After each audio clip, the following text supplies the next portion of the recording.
ভারত পাকিস্তানের সীমান্ত উত্তেজনার প্রভাব সরাসরি পড়েছে ক্রীড়াঙ্গনে। যুদ্ধ পরিস্থিতির কারণে সাময়িকভাবে স্থগিত করা হয়েছে পিএসএল ও আইপিএল। পিএসএল এর বাকি ম্যাচগুলো সংযুক্ত আরব আমিরাতে আয়োজনের পরিকল্পনা থাকলেও নিরাপত্তা ও রাজনৈতিক জটিলতায় সেই পরিকল্পনাও বাতিল করা হয়েছে। এমন পরিস্থিতিতে বাংলাদেশকে ভাবা হচ্ছে পিএসএল এর সম্ভাব্য ভেন্যু হিসেবে।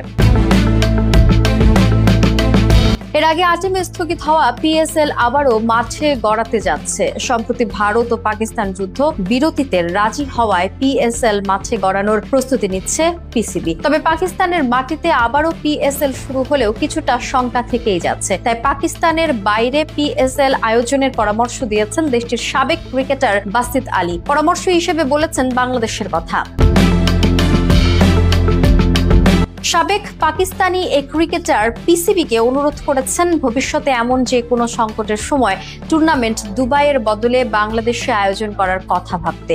নিজের ইউটিউব চ্যানেলে বাসিত বলেন, বাংলাদেশের স্টেডিয়ামগুলো সবসময় দর্শকে পরিপূর্ণ থাকে, এমনকি ক্লাব পর্যায়ের খেলাতেও। তাই নিরাপত্তা বা রাজনৈতিক কারণে যদি খেলা পাকিস্তানে আয়োজন সম্ভব না হয়, দয়া করে বাংলাদেশকে বিবেচনায় নিন।